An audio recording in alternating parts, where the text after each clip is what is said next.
नमस्कार, मी संदेश शिर्के, बातमीदार.com या वेब वृत्तवाहिनीमध्ये आपल्या सर्वांचं स्वागत। नजर टाकूयात शहरातल्या काही महत्त्वाच्या घडामोडींवर। राज्यात पडलाय सर्वत्र कोरडा दुष्काळ। सेना पक्ष प्रमुखांच्या हस्ते होतंय स्विमिंग पूलचं उद्घाटन।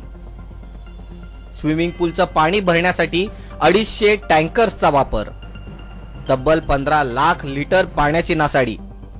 व्यावसायिक टँकरचा दर 740 रुपये प्रति टँकर।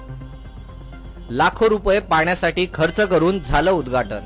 अल्लाह मेरे पानी दे छाया दे रे तू रामा मेरे, अल्लाह मेरे पानी दे छाया दे रे तू रामा मेरे। सेनेचे पक्षप्रमुख येणार, त्यामुळे घाईघाईने या उद्घाटन समारंभासाठी स्विमिंग पूलमध्ये तब्बल 250 टँकर्स पाणी टाकण्यात आलं। बातमीदार.com कडे स्विमिंग पूलच्या उद्घाटनासाठी होत असलेल्या पाण्याच्या नासाडी संदर्भात वृत्त आल्यानंतर याची खातरजमा करण्यासाठी कल्याण डोंबिवली महापालिकेचे कार्यकारी अभियंता तरुण जुनेजा यांच्याशी आम्ही संपर्क साधला। त्यानंतर त्यांनी काय स्पष्टीकरण दिलं ते आपण ऐकूया। अरे सर, वो अपना स्पोर्ट्स कॉम्प्लेक्स में कुछ हमारे लगभग 200 टैंकर्स गए थे। हाँ, तो वो बात कंफर्म करनी थी। हाँ, उसका पैसा देंगे ना, ओगले साहब ने कंफर्म किया है ना। हाँ, कंफर्म किया ना, पैसा देंगे लोग। यस, ओगले साहब के मुंह से मैंने सुनने के बाद में ही मैंने टैंकर दिया है ना।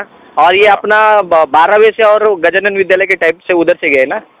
वो कहीं से भी गए होंगे, ओगले साहब ने 250 ट्रिप का पैसा देने का कंफर्म करने के बाद में ही हुआ है। तो या स्विमिंग पूल मध्ये टँकर्सनी पाणी पुरवठा केला याचा एक पुरावा आम्ही आपल्याला दिलाय। याचा आणखी एक पुरावा म्हणजे येथील कर्मचाऱ्यांनी स्वतःहून दिलेली माहिती की या ठिकाणी टँकर्सने पाणी पुरवठा करण्यात आला होता। हे ऑलिम्पिक साइज आहे का स्विमिंग पूल?